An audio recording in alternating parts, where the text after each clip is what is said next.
We divide 177 by 5 in long division method.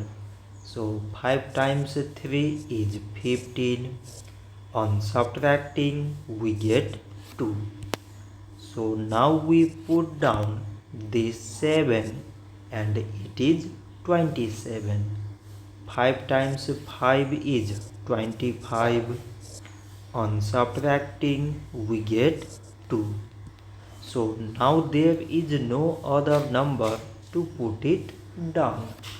So we take here decimal so that we put 0. So it is 20 and 5 times 4 is 20. On subtracting we get 0.